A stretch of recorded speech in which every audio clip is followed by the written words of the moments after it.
Thing of the week, thing of the week, it's your E-Ink thing of the week. Yeah! It's been a while since I used the E-Ink thing of the week intro, so I thought I'd throw that back out there. But what I want to go over in this pretty short video is that E-Ink just released at least an electronic version of their 2023 annual report, and there are 5 things that I want to highlight which I think are fairly interesting, and you might too. So let's start going down the list.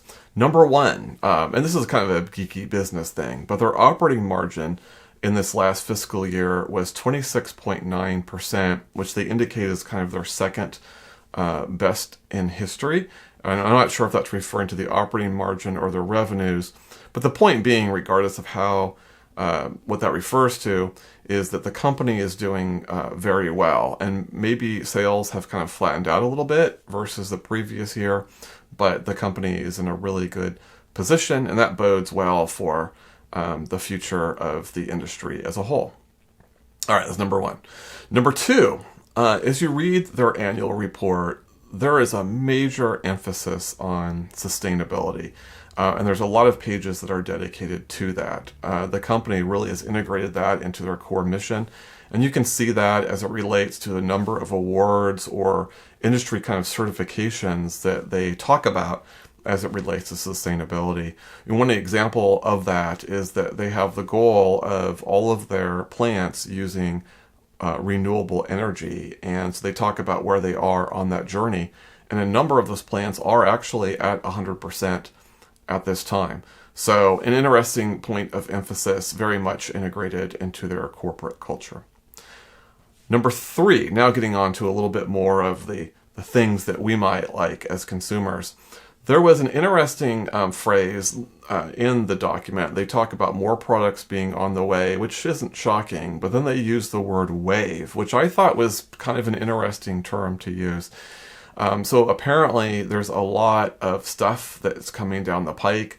And this is particularly notable because it's been a quiet 6 months. I mean, ever since the Nomad release, there's been a handful of releases, probably the Cobra Libre color being the most notable in terms of mass market adoption.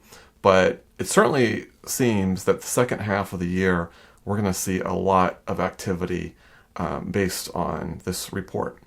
I'll just add as kind of an interesting side note, of all the major manufacturers, Supernote, Books, Remarkable, Amazon, Big Me, MobiScribe, the only one that was mentioned by name in this report, and it's a very long report, was Kobo. And here's the quote as it related to the Kobo Ellipsa 2E. And so they really highlighted that particular device as a key to driving sales. I have a theory about that, but that's probably more for another video. But I thought that was kind of interesting. But taking a few steps back, the big picture, number 3, is that there's a lot more devices on the way. All right, number 4, E-Ink remains committed to black and white devices. And while I myself am a huge fan of color, I think this will be a really good news for a lot of people that really like black and white, and they prefer that over the color applications, either because they don't think that color is there in terms of meeting their needs, or they just prefer black and white. I mean, it doesn't matter how well color advances. And the good news is that E-Ink seems committed to continuing working on those types of products. Although it's pretty clear as you read this report that the focus is really strongly on color. But I just thought it was worth throwing this out there because they're certainly going to still release black and white devices as well. And finally, the number 5, and what I think is actually the biggest news in this report, and it's almost kind of buried, is around Gallery 3, and that a new updated version of Gallery 3 will be on the way in 2024.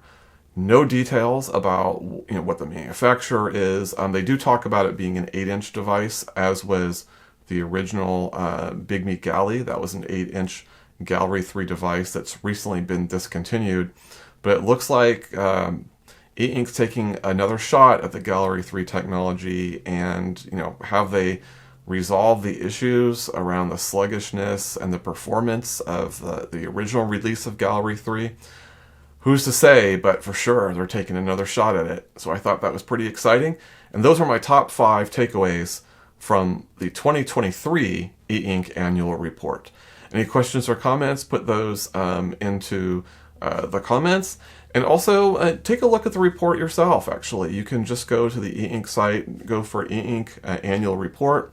You can download it. As I said, the report is massive, but the letter to shareholders is only a few pages long, and it's probably worth a read if you're interested in E-Ink. All right, with that, I bid you adieu, and until next time.